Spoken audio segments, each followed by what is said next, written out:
Welcome back to Before You Knew Me, the place where we dive into the real stories that touch our hearts. Today, we're chatting with Catie Brandstatter, who's here to share her journey through some really tough times.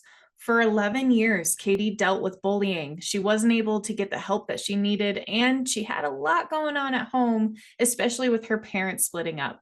It was a lonely and hard time for her, but she didn't let it stop her from growing and finding happiness. When she got to college, things started to change for the better. She found friends and a sense of belonging that she hadn't ever felt before. Sure, it wasn't all smooth sailing, and she had to face some big challenges along the way, like feeling good about herself and standing up for what others think we should be. But Catie's story shows us how strong we can be and how we can come out stronger on the other side of tough times. So let's get into Catie's story and see what we can learn from her journey. This episode is sponsored by Amare Global. Trusted products and ingredients, we combine ancient wisdom with modern scientific innovations to develop clinically validated mental wellness products that support vigor, happiness, stress resilience, mental performance, and whole body wellness. Catie, thank you so much for joining us today. I know that you are a very special soul because I got to meet you this last summer when you came to see our family, but just learning so much about you and seeing how similar we are in life just makes me feel all the more connected to you. So I'm so happy you're here. And if you want, go ahead and introduce yourself. Yeah. I'm super happy to be here. Thank you for giving me the opportunity to talk a little bit about my story. And I don't know if you mentioned this in the intro, but we are family, actually. We are. So we are connected in that way. But yeah, I'm 23 right now. I live in downtown Milwaukee, as a communications manager and kind of just figuring my way out through life as a young 20 something professional, just kind of starting to live her life. I love it. 23 is what you said, right? Yeah. Okay. I was I'll be literally, I thought I heard that, but yeah. 23 was seriously the best years of my life. I don't know why. I'm not saying that I had really good experiences in life at 23, but I was Yeah. 23 for 3 years. Next thing I knew, I grew up and I was like, oh, I'm 26 today. Like, oh, I thought I was 23 again. And Uh, a little realization because my birthday's in the summer and then I'll be 24 and I was like, wait, I'll go from my early 20s to my mid 20s. And that realization was like, I won't be able to say early 20s anymore. I'll have to say mid. Oh man. Well, wait till you get to mine around 33 because you're no longer young, but you're not old yet. So you're like in this weird little limbo land, but it's beautiful. I love The it. in between. Can't wait to Yeah. get there. Yeah, it'll be good. And you'll have so much wisdom to share because that is exactly why you are here today. You have an incredible story to where you literally dealt with bullying for 11 critical years of your life. Yeah. And so I would love to just kind of hear your backstory on all of that, when it all started, and we will 100% dive into the nitty gritty details from there. Yeah, so I was bullied for 11 years, which is basically my entire educational experience. And until college, I went to a small private school and it started in first grade and went all the way till senior year of high school. Hmm. And it just, some years were worse than others, but the foot was never taken off the gas pedal from the day it started. Mhm. And I wish I could say, like, why, right? Kids do it. And of course, hindsight is 2020. So now as a young adult, I can say, oh, it was their insecurities or they didn't want to feel less than or othered. And it's always easier to pick on somebody else. Right. Going to a small private school, I mean, my class size was never bigger than 20, Mhm. probably less than that. And it was the same 22 kids for the entire time I was there. So from kindergarten to eighth grade, it was the same 20 kids. So it once the ball started rolling, it was really kind of impossible to stop it. But Yeah. I'll never forget how it all started. It was first grade, and it was wintertime, and we were getting dressed to go play outside in the snow like kids do. And it was taking me a little bit longer to get my snow pants and my boots on that day, and all the other kids had gone out. And there was one other kid in the little coat room, and he said, "You're slow." And I was like, "No, it's just taking me more time." And he goes, "Well, it's because you're too fat for your snow pants." Mm, And it was the first time I can remember someone ever using that word. And then it took off like wildfire. And it just, every year there was like a new theme almost, it seemed, to the bullying. And so I was like a heavier kid. And we'll get into my transformation and all that a little bit later. yeah. But size was always what it revolved around. It was always about size and or just looking different than anyone else. And so in second grade, kids started calling me fat and all that. And then in third grade, there was this obsession for some reason with kids telling me I need to go on diet pills, or we got lockers for the first time in third grade, and they would leave like unkind messages inside of the locker. They would shove paper inside of it. And Mm, then we got to fourth grade, and my last name is Brandstatter. Well, they mhm, changed it to Brand Fatter, and that was mm, my name the whole time. And I was compared to a woolly mammoth, not just because of my size, but I had dark hair. And so then I was hairier than the other girls who maybe had lighter hair. And so then yeah. was a woolly mammoth. And then around that time, Diary of a Wimpy Kid came out, Mhm. and the books we all loved. And if you read the books, then you remember the thing in the book called like the cheese touch. And it was basically this thing in the book where it was like a game. And if you had the cheese touch, then like nobody could like talk to you or play with you. Well, the kids at recess, and we're probably like 9 at this point, 9, 10, came up with a game called the Catie touch. So no one could play with me, no one could talk to me. And if anyone got caught playing or talking to me, then you were also excluded from everything. Mhm. I mean, it was just everything that like I could think of. And then middle school, it just took off even worse. And I was never invited to the sleepovers or the birthday parties. Or if I was, it would be because the mom said, "Oh, you have to invite all the girls." And then you Yeah. show up and they let you know nobody actually wanted you here. And it's like, okay, well, at this Not point, just what you see in movies. Yeah. yeah, no, it's real. It's the mean girl syndrome. You get to the Mm, slumber party and nobody wants to be by your sleeping bag, and nobody wants to talk to you or let you in on, the boy talk, or that like middle schoolers, might do. And it was a lot of spending my time alone. And I mean, it was just brutal. I mean, I could think of countless and countless examples. Like, there's almost too many that come to mind. So I feel like even do it justice. And it was just always around my size. And I was always picked last for gym. And I always got made fun of in gym class, because mhm.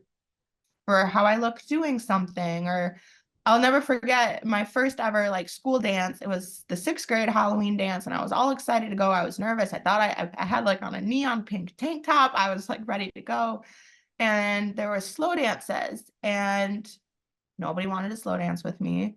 And at one point, all the boys got together, and there was like 9 of them in the class, and they started offering each other money to see who would dance with me. And this is in the entire middle school. I mean, it was small, but there's Yeah. 60s, 70s, some kids in this little church basement, and they're almost like auctioning off like, oh, who will slow dance with like the gross girl. And Yeah. will anybody do it for 20? Will anybody do it for 50? And everybody's just laughing and just pointing and staring. And I went upstairs because it was in a church, and I Mhm. went upstairs and I cried in the pew because I was mortified. I was just Sure. put on display. And there's teachers, there's chaperones there who are just watching it happen, or not even intentionally watching, but they're not aware enough to see that, I'm just being singled out and put on display in a really embarrassing way. Mhm. My goodness, girl. All I gotta say is third grade telling you need to go on diet pills. Like, Yeah. I don't even think I knew what those were in third grade. Yeah, I learned about them too young, and I'll never forget. Because my mom picked me up from school, and I got in the car and I was just sobbing. I was Sure. sobbing, and she immediately took me in, and like we talked to my teacher, and Mhm. she felt really bad for me, and we immediately went to the principal. And nothing happened. Just nothing happened. And then in seventh grade, we got or I think it was sixth grade, it was sixth or seventh, we got a new principal, Mm-hmm. and he was going to take a very different approach.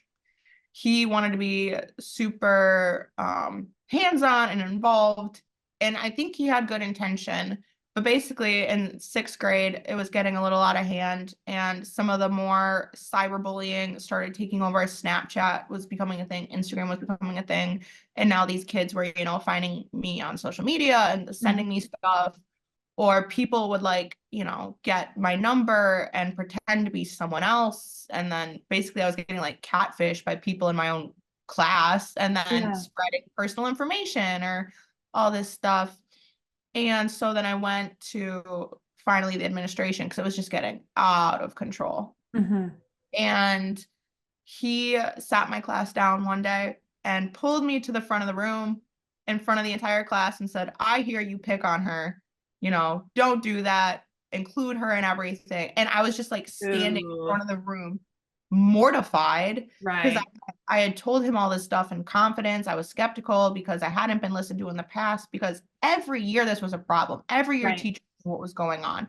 Every year they would see stuff happening, and no one really intervened. And Mhm. other than, oh, well, I just won't sit you next to that person. Okay, You're well, like, I can't sit next to any of them. yeah, Like, I was like, I don't really have friends here. And I was like, okay, but then that doesn't take care of recess or lunchtime or online. Like, that doesn't right. do anything just because if I don't sit next to him in math that day. Mm-hmm. And so he pulled me up to the front of the room, and everybody hated me. Oh, I'm sure. Everybody hated me. I thought I was blacklisted before. This was Nobody would even speak to me. No, Mm-hmm. I mean, I could count birthdays out the window. I mean, all sorts of stuff. And then kids would trick me and pretend to be my friend, and we would set up plans or sleepovers, and then they would tell me, "Oh, it's not real. You're actually not coming over to my house today." And it was kind of an insane time. Right. And then high school happened, and I truly thought nothing could get worse than middle school. I kept telling myself nothing will get worse. After grade school, oh, middle school will be better. Mm-hmm. After middle school, high school will be better. And I got to high school, and it was And a was this all within the same private school? no. So after eighth grade, I went to a public high school. Okay. So I went to a public high school. It was much bigger. Obviously, I went from a class of 22 kids for 10 years, and then I get to high school, and it's 350, 400 kids in a grade, whatever it might be, and it's this whole new world, and I didn't really know anyone. I didn't really play rec sports, or I wasn't really involved with different community stuff, so Yeah. I knew names, but unless it was the same 10 kids who I went to private school with that went to the same high school, I didn't know anyone. Okay. Okay. And I thought, oh, fresh start, nobody knows me. Mm-hmm. I'll say this, but it didn't work out that way.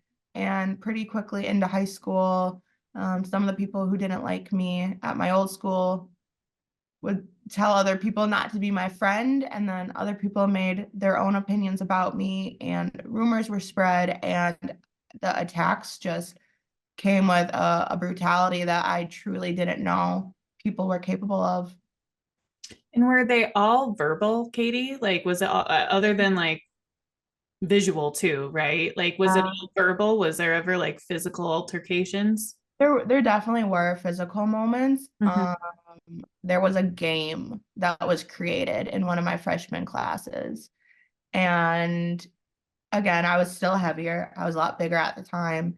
And a group of kids came up with this game where if you throw something at me, you'll get points based off of what part of my body the object lands on. So let's say you throw a book at me, if it hits my head, that's a little bit smaller, so you get more points. If it hits me in the back or my stomach, what would be a bigger target, you get less points. So there would Mm-hmm. be stuff thrown at me. I had food thrown at me and called me a pig. I had water dumped on my head. I would be shoved. I was tripped in hallways a couple times. Um, yeah, there were definitely moments where there was physical instances. I was threatened to get beat up all the time. Physical intimidation was huge. Never Yeah. got that far, but Mm-hmm. There were definitely days I didn't go to school because I thought I might be put in danger. Sure, absolutely. And I mean, it's actually really hard. I knew what we were going to be talking about today. It's actually really hard to listen to all this and not get livid. Like, I am so angry for you. And I'm sitting here wondering, like, as you're talking about going from elementary to middle school to high school, and you're like, oh, middle school will be better. Oh, high school will be better. And even then, you're like, even college will be better. And I'm all like, how did you keep such a positive? You chose to stay. And so I I did. know we'll get into that too. Yeah. But then B, I'm all like, how did you keep looking forward so positively? And I'm like sitting here already crying. This is why I wear makeup on these things, so that I'm forced not to cry. That's why part of the reason I didn't. I was like, if I get emotional, I don't want to lose a lash halfway and it falls off. Right. But it wasn't easy. It wasn't. And I just remember feeling so hated, so Mm-hmm. hated. And so no one wanted to get to know me. And the things that we're saying, I mean, I remember I was taking a quiz one day. It was freshman year, it was history, and I'll never forget. I was tapped on the shoulder and I turned around and unprompted, this girl just says, just so you know, if I had a baby and I knew it would turn out to look like you, she said, I would rather stab it at birth than let it grow up and ever end up looking like you. Are you kidding? Wow. Like, how, Yeah. how are thoughts like this is mind blowing. That like how are thoughts like this that are going through kids' minds? Yeah. And That was, I I'll never forget that one. I sat there in shock. I'm like, I'm trying to take a quiz. Like, this girl didn't like me. Again, 90% of the bullying was all based on my physical appearance. mm-hmm, It was mm-hmm, about my weight. It was about, oddly enough, my hair color got a lot of attention. I don't really know why, but freshman year, then everybody told me my hair was um I'll say the color of horse poop. They used a different word, but that's what my hair was. That's what my eyes were. Um yeah, and then sophomore year they would time me whenever I had to use the restroom in class, like for no reason other than just to create anxiety, to make me not want sure. to get out of my seat. Like Right. even if I had to use the bathroom, which everybody has to do, they would time me on their watches Mm-hmm.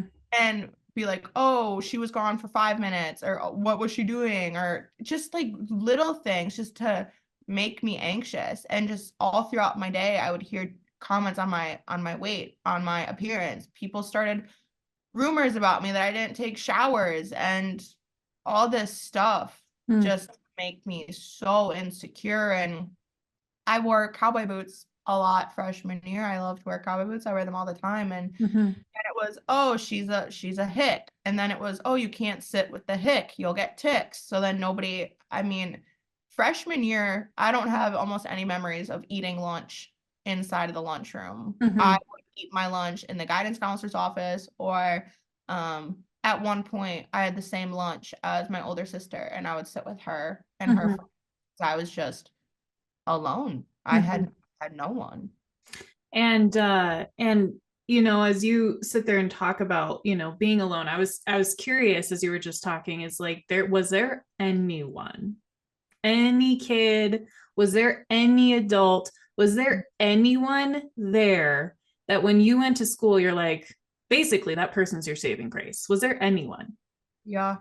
I had my older sister there, and that was everything to me, because Mm-hmm. as bad as it would have been so much worse if she wasn't there. Mm-hmm. Because I did not know how to stand up for myself.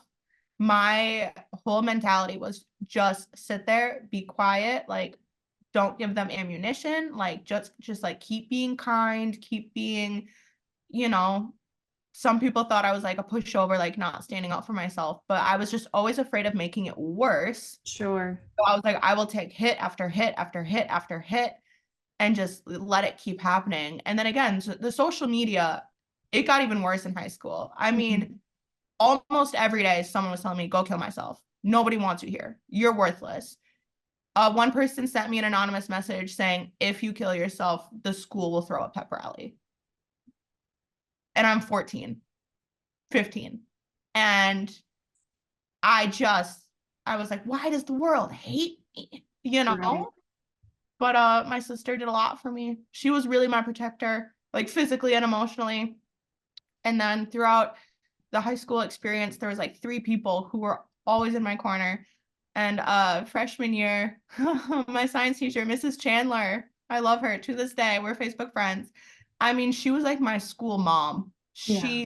I would skip other classes and knock on her door. She'd be teaching a class. Like, I'm Mhm. not even in that class. I would be a completely different hour and I would show up at her door crying. Yeah. And I would be like, I can't do this. I can't do this. And she'd let me hide in her office for as long as she could without either one of us getting in trouble. Right. And the other kids would be like, why is she in there? Why is she? And she'd be like, mind your business. Mm-hmm. Mind your business. And she was the only one who freshman year I really struggled with my grades because I couldn't focus. Mm-hmm. I would never pay attention in class because my brain was always like, okay, those kids are whispering. Is it about me? Or Right. okay, we got assigned a group project. I know no one's going to want to pick me. I'm going to have to go up to the teacher and ask to be put in a group. Or what was even worse is, they go, okay, Catie doesn't have a group. Who wants to take her? Mm-hmm. As if it's like a burden. Like, who wants to let her into the group? It was horrible. And she was one of the few teachers, or really one of the only teachers, who like actually would like make sure I was understanding the material and work with me on the side and encourage me and believe in me. And she would tell me, I know you're smart. Right. She's like, I know you can do this. She's like, you just have. And I mean, I probably had at one point a D in her class because I had a couple of D's. And again, I'm a good student. Like Mm-hmm. college, I was honor roll almost all semesters in college. And it was just because of what was going on that I wasn't able to focus. And with the extra attention she gave me, I mean, I brought it at one point up to like a B plus or even an A minus. Mm. And science isn't even my thing. I just felt so safe with her that I could focus. Right. Right. And then my guidance counselor, she was a big advocate for me. And she couldn't change the system that she worked in, but man, she tried hard for Mm. me to push the boundaries. And freshman year, I skipped so many classes, Yeah. so many classes. And because I would just hide, I was getting items thrown at me. Kids were telling me to kill myself in the back of the room. Like it was just brutal. And I would just go in the guidance counselor's office and she would let me do my work there or give me alternative assignments. Or at one point throughout high school, once higher up administration kind of made it clear they weren't going to get involved ever. Um, she would let me look at class rosters ahead of or at the start of the semester. Yeah. And she'd be like, if there's too many kids in here that you don't feel comfortable with, I'll rearrange your schedule. Mm-hmm. And that feeling like I had that little bit of power, Yeah. that little bit of say, it meant a lot. And it wasn't like me saying, oh, I get everything I want. I can make a wish list of the schedule I want and I'll make it happen. It wasn't like that. Right. Right. It's like, if you feel like there's too many scenarios in here that could go wrong, I'll make sure you're in a different environment. And it worked. Yeah, and I mean, I took it as a sense of like there was a little glimmer of hope, right? Like it wasn't a matter of like, oh, I'll get my way because I'm being bullied. It was just like, okay, like I'm still dealing with this, but at least this is something that will help me move forward, you know? Yeah. It felt like a little bit of like a life preserver. Like it Right. was really just making sure I didn't really go fully underwater. Like I had Mhm. something to make me feel positive about. And then later in high school, it started junior year. My favorite teacher of all time, Mr. Kuyava, TK, Tom Kuyava. It's even a fun name to say. My favorite, my absolute favorite. I fully give him credit with like helping change my life, 1000%. Because I took one of his classes and then I took every class I could of his after that. And it was argumentation and persuasion. And it was a public speaking class, which was ironic because I hated public Sure. speaking. Sure. Why I signed up for this class, I don't know. I truly think it was like intervention from God telling him I needed this class because I hated getting up in front of a group of 20, 25 kids and just, being on display. I knew I would get made fun of and walking to and from my seat. And then I hated it. I Mhm. hated it, I hated it, I hated it. And then I take this class and I give my first speech and I thought I did horrible.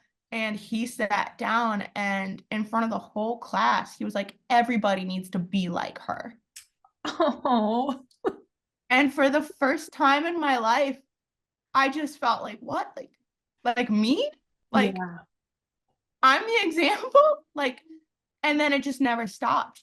I became like top of his class and all his classes after that. And I became a great public speaker and it went on to be even more successful in college. But to have someone who everyone in the high school loved, like all the kids loved him. He was like the fun, cool teacher. He Yeah. would joke around, and to have someone with like his credibility tell everyone like, hey, like you should actually be more like her. Hmm.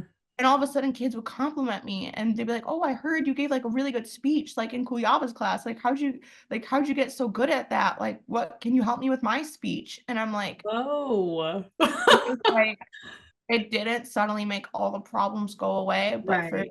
literally the first time in my academic career, I was like, I might be good at something. It was Mhm. like, it helped put confidence back in me. And when I left high school, I was so sad that I was never going to have him again as a teacher. And I wrote him a letter. Mm. And towards the end of the letter, I said, thank you for bringing the light back into me because I lost that light I did not think I would get emotional. I really lost that light for 10 years Mhm. in that classroom, in that environment with him. It really helped bring it back.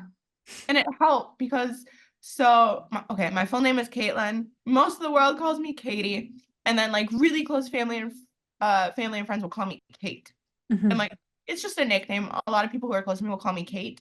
And then like by the second day of class, he started calling me Kate. Like without any prompt, he called me Kate, and it was just a level of comfort with him. Yeah. And I just felt like him calling me that just, I don't know, validated that he gets me. He sees. Mhm.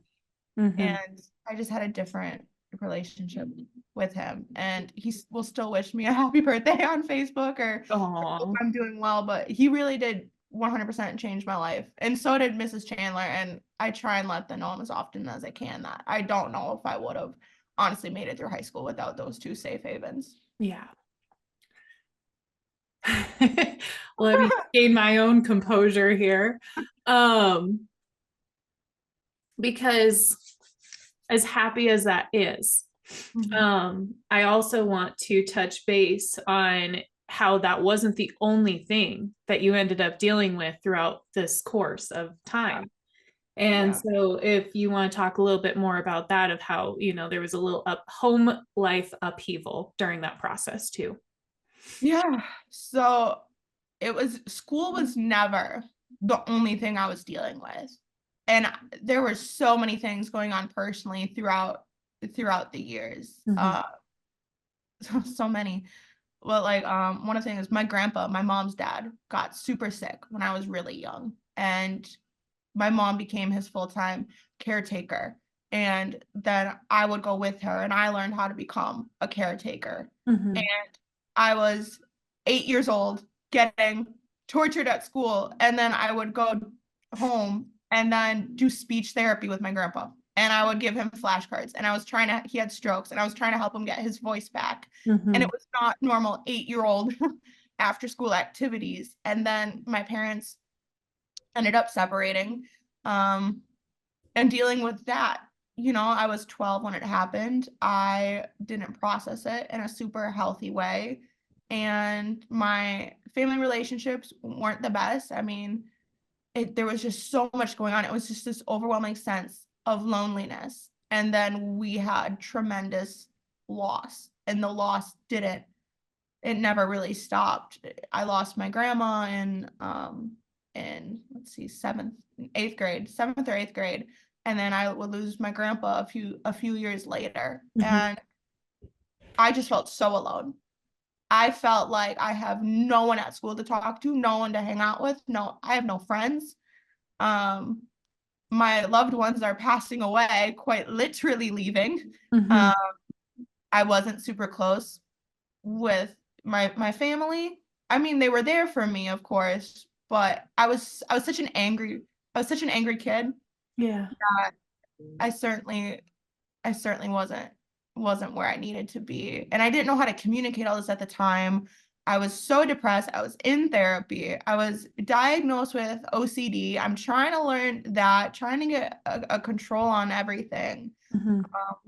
And that was the first time that I also really started struggling with my weight a little bit and eating and binge eating. And then so in between 8th grade and freshman year, I actually lost a lot of weight. For the first time. I lost like 50 pounds. And it was all because of stress. I Really? wasn't working out. I didn't change my eating habits. I was the most stressed 14-year-old on the planet because I felt I was truly dying from the Mm-hmm. inside out. I felt like I was crawling in my own skin. I hated my skin that I was in, and I just wanted to be anybody else, anywhere else. I really wanted a different life, and I couldn't figure out how to get one. I mean, that's depressing. Yeah. Yeah. And that's depression. Like how did you handle it? Like, you know what I mean? Like where was the positive side of being able to like kind of come out of that depression or let's start there. Let's sit through the depression. Yeah. That's a great question. And I don't even know if I have like a one answer. Uh, Mm-hmm.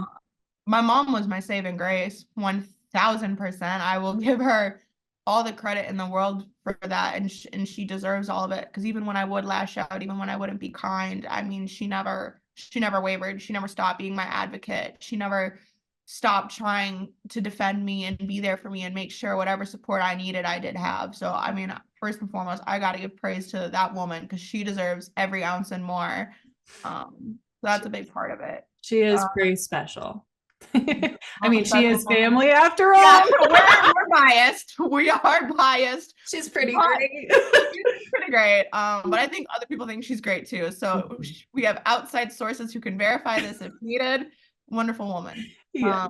I think that was a big part of it. I think faith was a big part of it too, even though I was angry and questioning faith and questioning God's plan and wondering how this is all supposed to work out, if this is truly what's meant for me, a life of suffering and depression and insecurity and just anger at the world. And I just didn't really know any way but through, which doesn't it's not the best answer, Mm-hmm.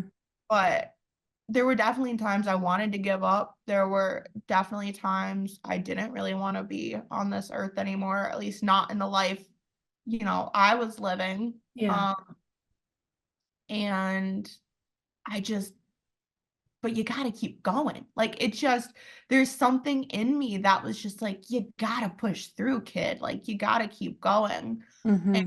I think a lot of that also comes from my grandpa. I never saw him give up, never saw him waver, even Mm-hmm. after he had 2 strokes. He ended up losing his ability to speak. He ended up having an amputation. The man lived through a heart attack. He broke everything from the waist down at one point in his life.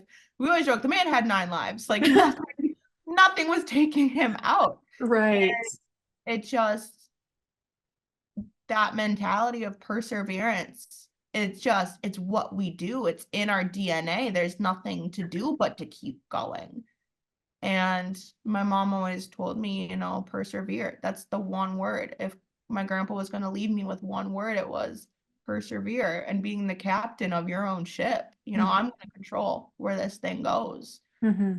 That's really all I could do. And then my mom always taught me also, when you don't know where to go, you go to church, and that can be literally or it can be metaphorically. And just when you don't know what to do, you get on your knees and you start praying. And even if you cuss God out, maybe because you're frustrated, just let him know that you're there and you're looking for more. And eventually it will come to you. I really love that only because I have been incredibly angry at God at one point in my life. Mhm. And when you don't know where to go, you go to church. I Mhm. literally did that. Yeah. And I wouldn't have gone because I was still like I did go and I was still so angry and I still like couldn't receive anything like as far as the messaging goes. But I think it was the second time that I decided to push through and go. Mhm. Um, and then it was like the song, I think it's Waymaker came on, and everything in that song, I don't think I had heard it before, but it was like newly out. Everything in that song was speaking to me. And I was all like, I cry a lot anyways, but it was literally just feeling God's grace come all over my body. And I just bawled and bawled and bawled right there in the church, everyone around. Thank God the lights are down. But I'd never thought of that before. Of like when you don't know where to go, you go to church. And that's exactly what I did. Yeah. And life got better. But with that, I want to talk about like even you're in control, you're persevering, right? Like you're going through it, you're going forward. And I know I asked you this question the first time we talked, but I want you to bring it up here too. Like what made you stay there? Hmm. Because I'm sitting here I thinking like if you wanted to transfer, most likely your parents would be like, okay, like let's get it figured out. Well, they wanted me to go. They wanted me somewhere else. My mom was like, let's tour a different school. Let's do something. And in middle school, I did. I did tour. I took one tour in middle school. Mm-hmm. Honestly, I think what kept me there was being stubborn. I don't know what it was. It felt like I was somehow losing if I went somewhere else. Part of me really was terrified it'd be worse somewhere else. They say sometimes the devil you know is better than the devil that you don't. And I was kind of living by that motto, and I was like, it sucks here. I feel like I'm in hell just every day. But what if for some reason I go somewhere else and it's worse? What if there's new bullies? Bullies I don't know. At least these bullies I know. I mean, it sounds backwards, but you do develop almost like a form of a relationship. Like you know how the interactions are going to go. You know the types of things that will be said. And I mean, to this day, I joke, if you want to say something to hurt my feelings, you really got to get creative at this point because I've heard every name, every slogan, just everything that can be possibly tossed at me. Mm-hmm. So I think just being stubborn, and I'm like, no, I'm not gonna let you push me out. I'm gonna stay. I'm gonna be here. I'm gonna learn to take up space. I'm gonna learn that I can have value here. Mm-hmm. And I just didn't want to feel like I was letting them win. It Mm-hmm. just it bugged me. It bugged me to think that they were gonna win. And if I had moved schools, they would have got what they wanted. Yeah. I wasn't gonna let them get what they wanted. They already wanted to make me miserable, which Right. they did. The last thing I'm gonna let them do is let them toss me out of the building. Hmm. I'll take that answer. That's a good answer. And then, we're trucking along, we're going through high school, and then college comes along and there's College. saying this is gonna be better. So And it was. tell us about It your was. college experience. Catie loved college and college loved me. I like to think about it that way. Mhm. I was terrified, absolutely terrified, because my whole life I'd just been telling myself it'll get better, get better, it'll get better. And Mhm. I was like, what if it's the same? And I hit that campus and I felt a freedom and a liberation, and nobody there cared about size. Nobody there cared about anything about me. Nobody knew anything about me. Nobody knew that I was the girl who used to get bullied. I could just be me. Yeah.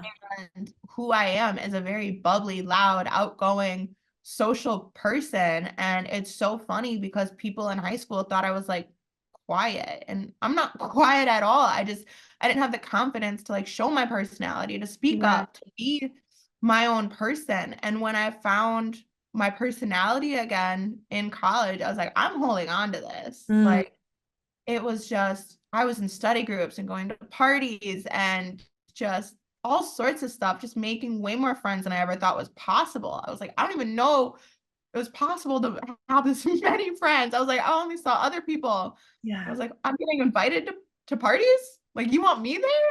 I was like, heck yeah, I'll go.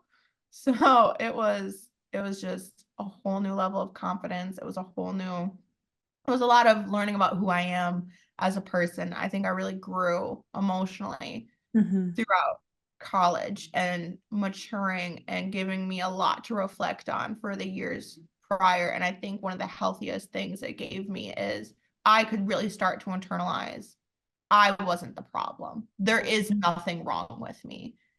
That's And that was so huge for me yeah. because part of what was happening is when it was never getting better, I was blaming myself. Like, it must be something about me. There must be a reason people hate me. There must be a reason that they wish I was dead. There must be a reason I'm not getting invited to things. Like, there must be a reason, because you're searching for an understanding, because your mind at 6 years old, when you're getting told you're too fat for snow pants, or middle school and no one will dance with you, or high school, no one wants to date you, it's like you're getting food thrown at you in the lunchroom. Like, you're looking for a why, and your heart truly doesn't want to believe that it's because kids are just that mean. But that's really what Absolutely. it comes down to. Mhm. And it's such a hard thing to understand because you want to believe people aren't that way. And so you go, well, there must be something about me, because no way anybody would hate me or be that vile or vicious for no reason. But Mhm. sometimes there really is no reason There really other is no reason sometimes. than they could be bored. They could want to pick on someone else so they don't get picked on, Mhm. Yeah. all sorts of stuff. And I got to college and I felt like a weight. Like, I felt like I could breathe for the first time, going like, there's nothing wrong with me. Like, Mhm. all these people love me. Like, all these people want to hang out with me. And I excelled academically for really, truly the first time. I always knew I was smart. Yeah. Because I always did really well on like those standardized tests and everything. And Mhm. I mean, I had subjects I was good at, but I was never a straight A student just because I had so many other distractions. Mhm. And I finally saw what my grades could be like, my academic life could be like without those distractions. And 7 out of 8 semesters, I was on the honor roll, or, near straight A's, or I went on to be like the student president of my department my senior year. And I was in public speaking competitions and I was getting sent to conferences. And I just thrived. I was just Mhm. thriving socially, academically, and life wasn't perfect. I mean, everybody has issues with Sure. certain stuff in college, Yeah, but but after all that, you're like, after all that, I was like, this is a breeze. Whatever's gonna come up, we it'll can handle this. yeah. Yeah. Yeah. I want to put some perspective to other people who are listening to this, because you guys, a lot of you who are watching this know me. I was never really like in junior high and high school. It's funny because elementary to junior high, it was like this ugly duckling stage for me. And so I went from caterpillar eyebrows and buck teeth and all those things to all of a sudden, like, oh, Dre is kind of somebody, right? But I want to put into perspective that I was, even in elementary school for me, as somebody who wasn't really bullied or picked on or anything. I just kind of was there. It wasn't like I was the popular kid, but I wasn't the non-popular kid. And I will tell you that I was also the kid that would stick up for anybody picking on somebody, because I was like, I don't care if you don't like me, but you ain't picking on them. Like, that was me. I was that person. And so I also had the encounters of just people picking on you and bullying for who knows what reason. And I was telling you this story, and I'll tell it here for everybody else, is like, I had some kid, he was in a different class than me. We were in the same grade, but he was in a different class. Randomly one time, had his friends, I think he was dared to or something. I'm not sure. And so he had his friends come pull me wherever I was up to the fence, hold me there while he kneed me in the stomach 3 times. And as you're talking about how, like, teachers, I don't know if they know how to handle bullying. I think maybe they've gotten better since the day, but went to the teacher. I'm like crunched over, not being able to breathe. And she's like, well, I guess sit with her until she feels better. And I look up at her and I'm like, are you high? Like, I don't want this kid next to me. He just beat me up. And so, anyways, I told the kid, I said, I don't want you sitting here. Like, you can go. And he's like, are you sure? Because he felt terrible afterwards. Like, none of this made any sense. And he still apologized throughout the years of our junior high, too, because, like, just felt bad. But then I also had some kid, we were playing tag. He picked up a broken spork on the recess, and he ended up slitting my throat with it. I mean, it wasn't to the point to where it was like blood gushing out of my neck, but still, like, you wonder what goes through these people's brains. And then you have junior high and high school. And again, like, I played sports and I was decent because, you guys, I kid you not, I am just shy of 6 foot. And this person is intimidating versus somebody who's a lot smaller, right? It just naturally is. And it wasn't like I was ever just a string bean. But even in junior high, like, girls are so mean. Like, I had guy friends all the time because girls were so mean, and girls wanted to fight me all the time. I didn't even know who these girls were. And it's like, I got to the point to where I walked up to them and I said, I hear we have an issue. Like, are you wanting to handle this now? Because I don't even know who you are. Yeah. And then in high school, I had all these really close, really awesome guy friends. Well, they came up with me through junior high too. But by the time I got to high school, I had the same boyfriend for 5 years. Like, they were just my friends. So anytime they did get a girlfriend, they had to stop talking to me because she hated me. I don't even know who she is. And then and I respected that. I was like, okay. I got to the point where I was like, okay, well, we'll talk again soon because I know you're the last, And it just baffles my mind that, like, definitely not to your extreme, right? But it just baffles my mind that just girls in those ages, I don't know what it is. Maybe it's the old school movies, like, that go out and you have the mean girls walking down the hallway and they're just like, oh, that's the cool person, that's who I'm supposed to be, so I'm supposed to be an a-hole. Or what? Like, it doesn't make any sense. And so I just wanted to bring that perspective into the point to where it's like, I wasn't in Catie's shoes, but there's still those complications no matter who you are, I feel like. Yeah, I think everybody has, experiences like that throughout their life. I think what makes mine unique is, one, the longevity of it, right? Mm-hmm. First grade to senior year of high school is ridiculous. Nobody deserves that. And I tell No. people all the time, when I do tell people my story, and I always use the word tortured, not bullied, because I truly feel like my experience was so unique. I mean, I've been in therapy on and off, and even therapists say we've never heard a situation like this. Never. And even just sitting here, I'm thinking of more and more and more examples and stories like I could share. I remember freshman year, I had a guy friend, and I was confiding him about some home life stuff. And he had a girlfriend, and she was upset that I had reached out to him, just looking for someone to talk to. And she was they were both popular, and she took my personal messages about my home life and she posted them to her social media. And no one told me till about a week and a half later. No one told me until one girl finally got a conscience, and she was like, hey, I'm just wanted to reach out. I'm so sorry about what happened. And I said, what are you talking about? I was clueless. I said, what do you mean what happened? She goes, like, your messages, like, made its way around, basically the popular kids. And I froze and I said, what are you talking about? And then she told me what happened, and she's like, I can't believe it's been a week and a half and nobody told you. And I was like, how have these people been letting me walk down the hall of school for a week and a half, and nobody, even kids I went to grade school with, even if you didn't like me, you don't respect me enough to tell me my personal, private home life is now being exposed. Or Mm-hmm. even if it wasn't me talking about stuff at home, it was me talking about stuff I was insecure about or things I was struggling with.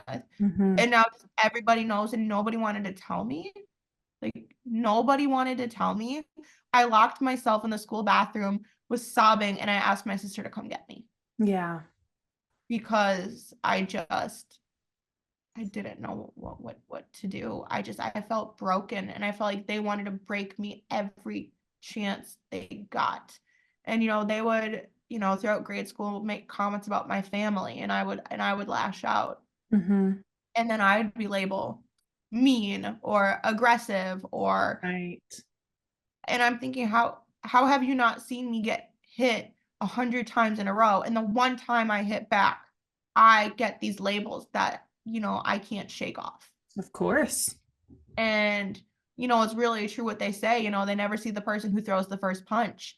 And Mm-hmm. that's part of the reason I didn't defend myself is there were a few times I did try and go to administration. And Right. the very first thing they asked me was, well, what have you done back to them?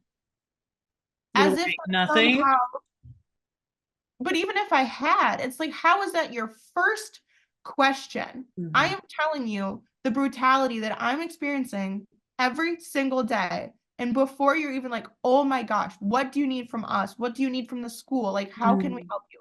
The first thing you ask is, well, have you done anything back? Because Like in a matter of they expected you to, or they were hoping you did, or was it a matter of like, it was well, a so how do we have to handle you because this is what you're doing to them too? yeah, it was a matter of if you want them to get punished, you'll have to get punished too. So messed up. Yeah, yeah. So also a part of the big issue was in school, um, I didn't have any like proof. Mm-hmm. So I could say, this kid is saying horrible things about me in class, but the next thing is, well, did anybody else hear this? Mm-hmm. Can the teacher confirm? No, they said it to me in the back of the room. Well, then there's nothing we can do.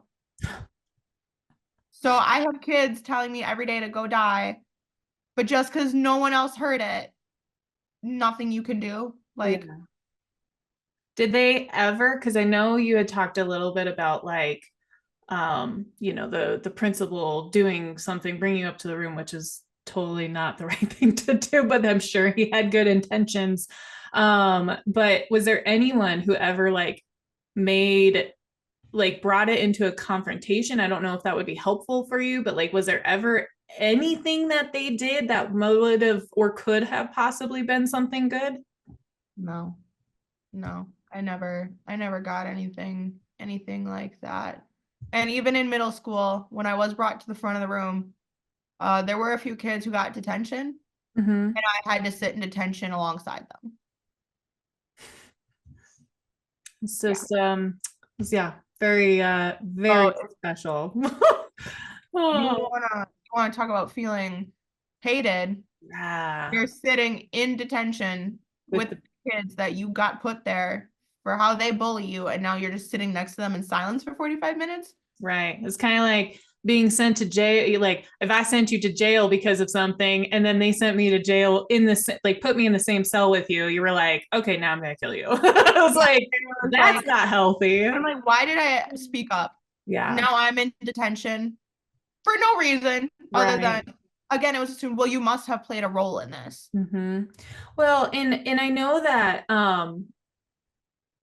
that is something that I know in Gillette, it was a big deal. And honestly, I don't think anybody knows how to handle those situations correctly unless you literally maybe even go be educated on how, because it's not what they signed up for, right? Like your case is every single day. How do you handle that? And I'm still I still want to get back to the perseverance because I think that is huge, but at the same time I want to talk about, before we run out of time, because we could talk about this all day, right? Because But I want to also transition into your college days again, and how that life became this new beginning. And how did your health journey aspire from that?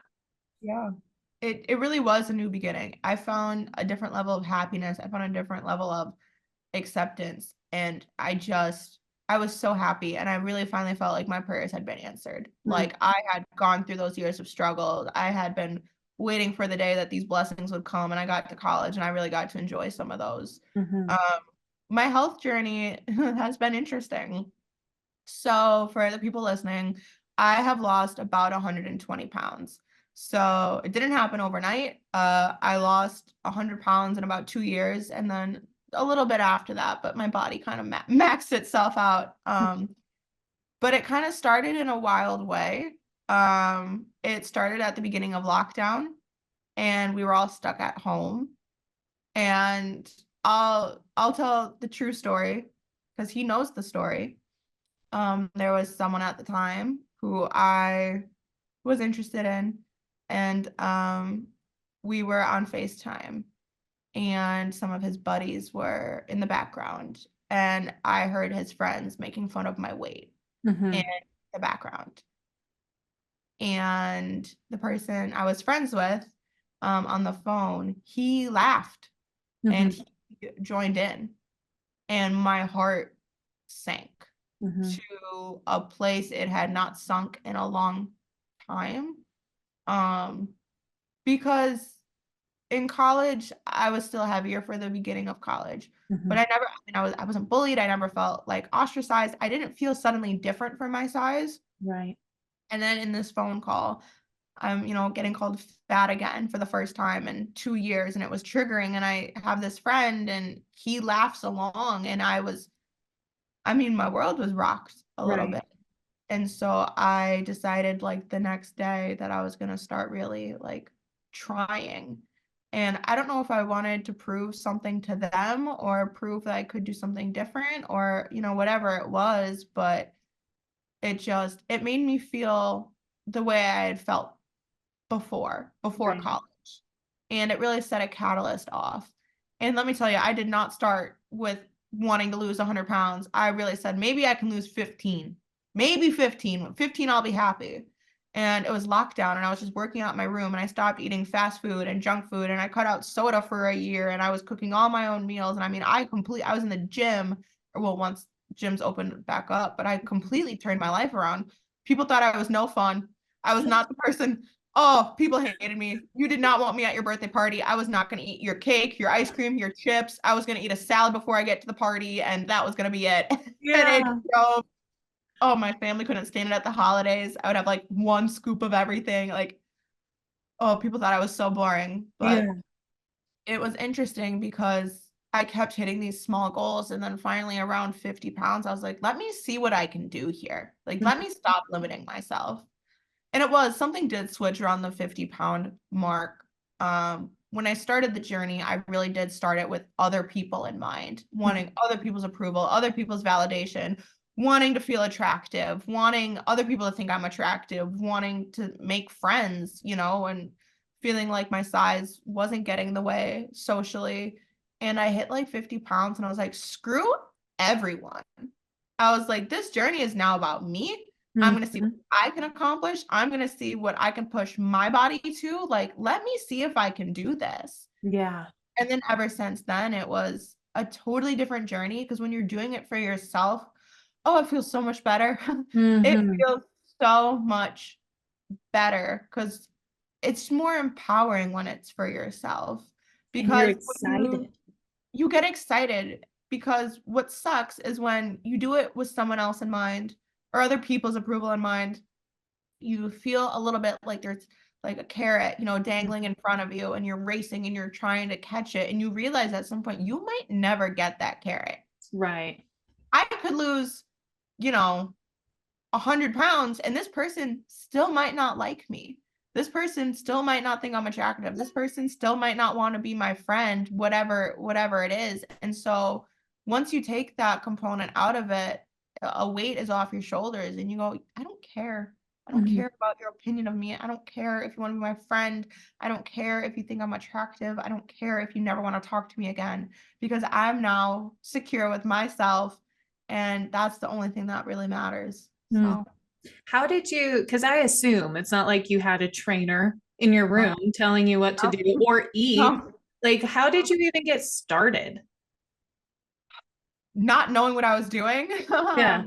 I I definitely Googled stuff. I would definitely looked up like, oh, like beginner workouts on TikTok or Mhm. healthy eating for beginners. Like it sounds corny, but that's really what I did. And then Seriously. I figured out what worked for me. And when I started, I was so strict. I was so regimented. It was, again, I had like the same meal for like 4 days a week. It was like veggies and rice and like a little teriyaki sauce. And like Mhm. that was my thing. And it's just what worked for me. But I'm a firm believer that everybody's body is different. What works for one person may not work for somebody else.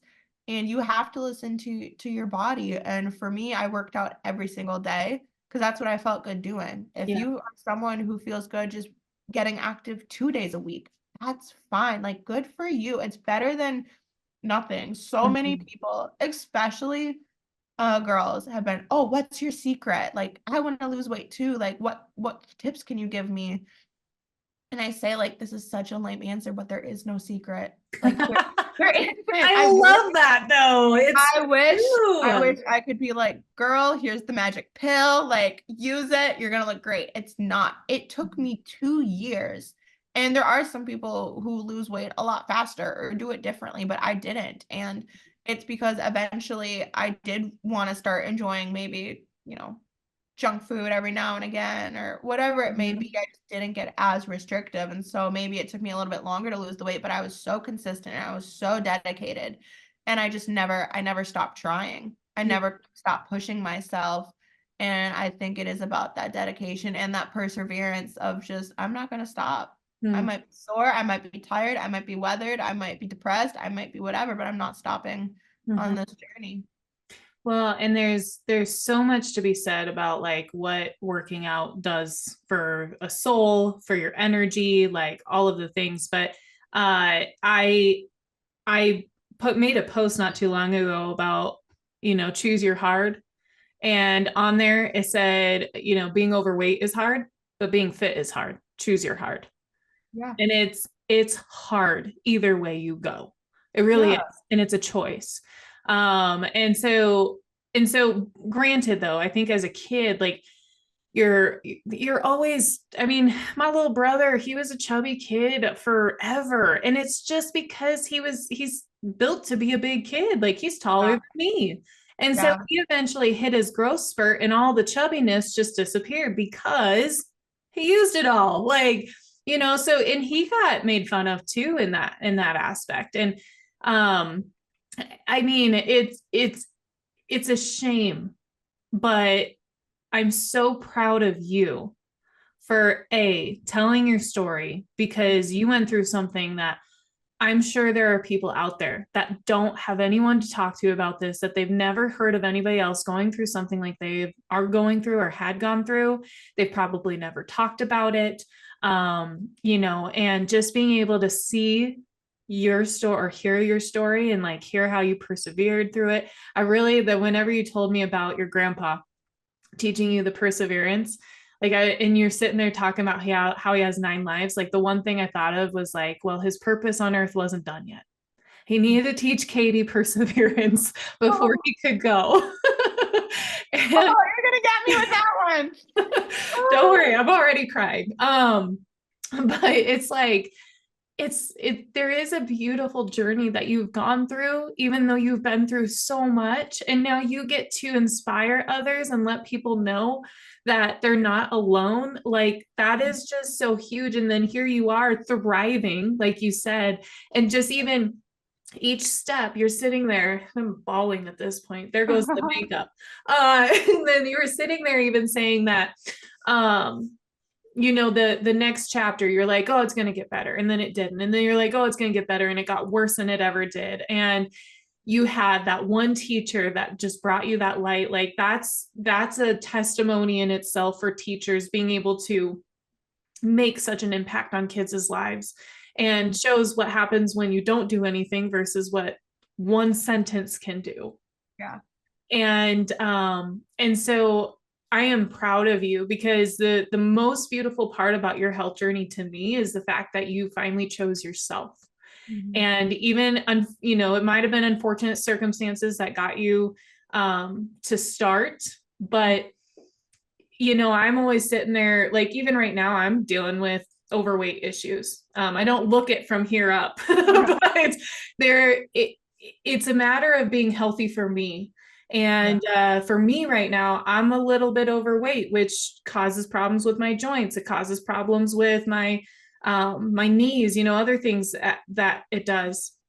And my dad and my mom and I have recently been having this talk about how, you know, God, when you leave this earth, your body's not going with you. Doesn't mean you don't take care of your body, because your body is created like a temple to be able to do the work that God wants you to do here on earth. And it is important that you are able to go hike that mountain to go save somebody's life if you need to, right? That's a little extreme, but you guys get my drift for that. But I think it's so inspiring that not only your perseverance to be able to make it through all of the HE double hockey sticks, Yeah. but to even go through your health journey. And the most beautiful part about that is you chose you and you found you. Mhm. And I think you're just a beautiful human being. And the other thing is too, you told me, is that people from high school or junior high, they've reached out to you afterwards. They have. It is, there have been a few people who have tried to slide in the DMs or magically reconnect suddenly. And the funny ones are the ones who truly do not remember me and think I'm suddenly this new girl that they've never met or talked to in their life. And suddenly they're asking me to get a cup of coffee. Mm-hmm. And, you know, I obviously won't expose who it was, but I just sent a message back and it says, "Do you not remember bullying me for 4 years?" Mm-hmm. Because they don't. To them, it was a non-important event in their life and they have no memory of it. Mm-hmm. Um, And how but did, I know we it, talked about this too, Catie, and so I want you to, are you still good on time? yeah, Okay. yeah. I want you to answer this question, is how do you not hate those people to this day? You know, a lot of people ask me that. A lot of people ask me that. I don't hate anyone. Now, there's a few people, if they catch me on the right day out back, we're gonna, we might finally settle some scores. I'll put it that way. Mm-hmm. Um, but I don't hate anyone. I don't think I have a heart that was truly meant to hate people. Um, and maybe I'm too forgiving, maybe I'm naive, maybe I'm whatever, but now that I've gone through it, I can really say that knowing I was never the issue, knowing that it's whatever insecurities they had or hatred for their own lives that they had or them not wanting to get picked on, like, of course, does not justify it, does not forgive it, does not excuse it, and I'll never be their bestie because of it. But to me, I realized that the miserable life isn't the person who's being put through it. You're a much more miserable person if you're the person doing it to others. Mm-hmm.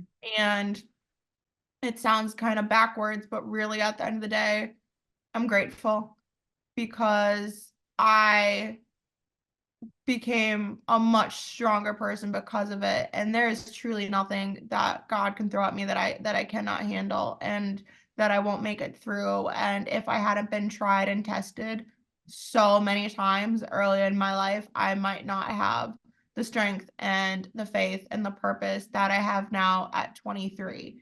And I don't want to toot my own horn too much, but You I can know toot away. Go for that it. there's not a lot of 23-year-olds who might have the conviction that I do, or the strength, or the purpose, or the drive, or the faith, or whatever you want to call it, the Mm-hmm. emotional maturity, or you can put a couple different labels on it.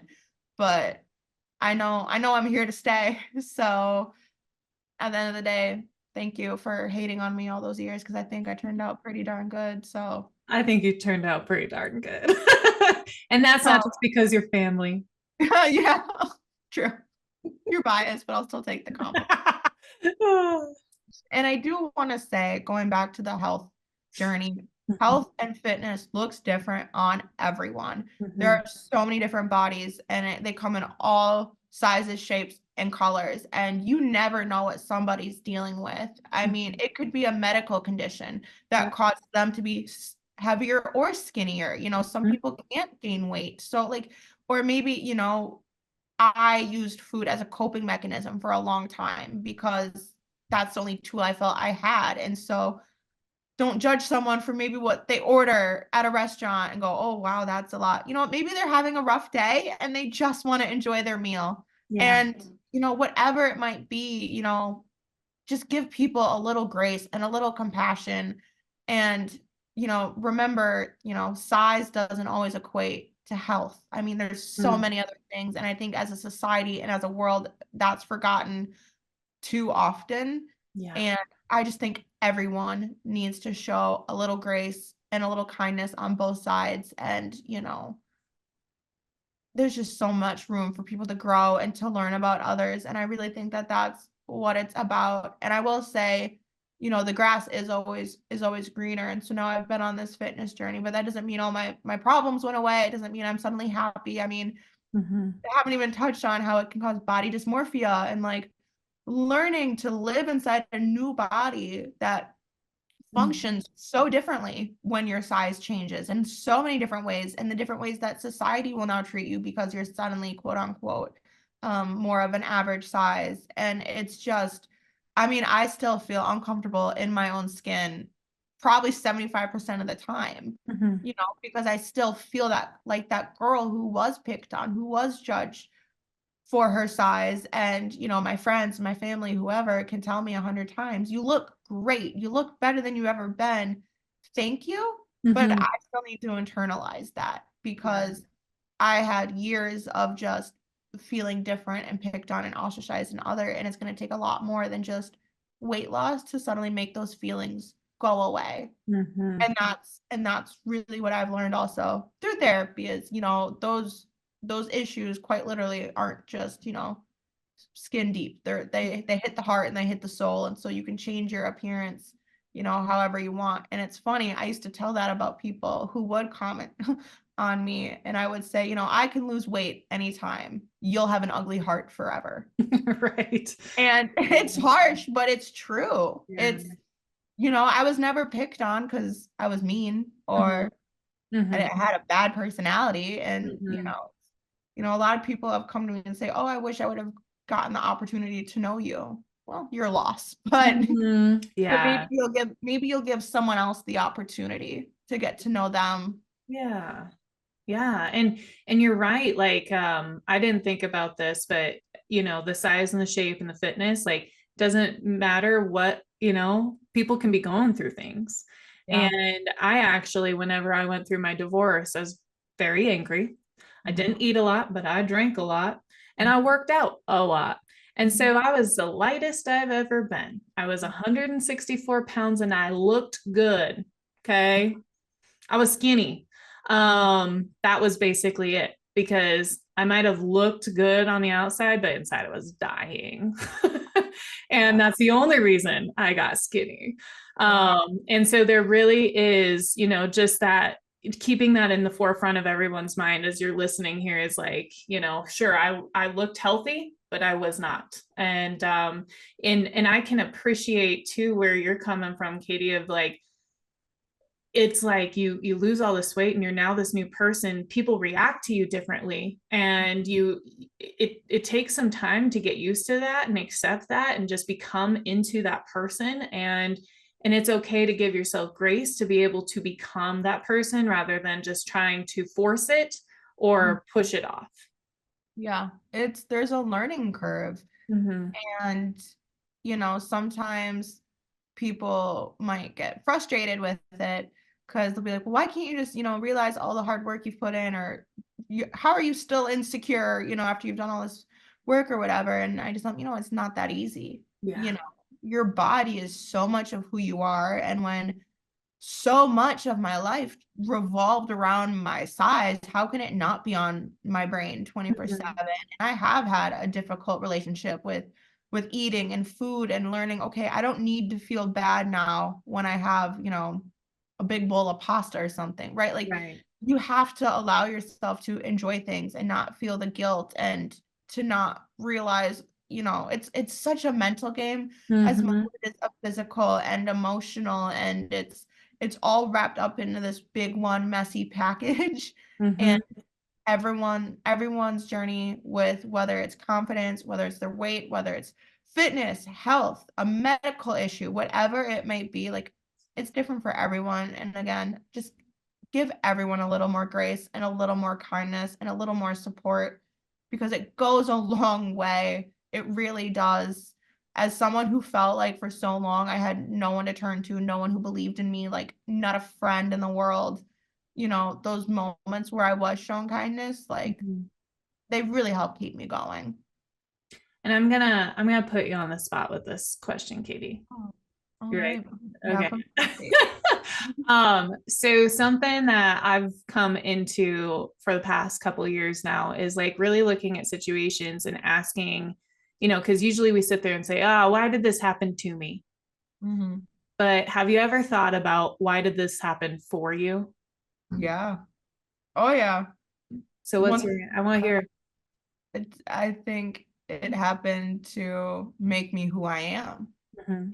This was my life's plan all along. This was the way it was meant to be. Mm, And that's easier to say now. mhm, I mean, I remember being 15 years old in the shower. I was home alone and I was screaming, crying, yelling up at God. And I'm saying, how can you be real? How can my life be this bad and you be real all at the same time? Because the mhm. God that I know isn't supposed to have me suffering this much. I didn't understand. Yeah. And I was waiting for those blessings and I was waiting for things to get better. And I just felt like they never were.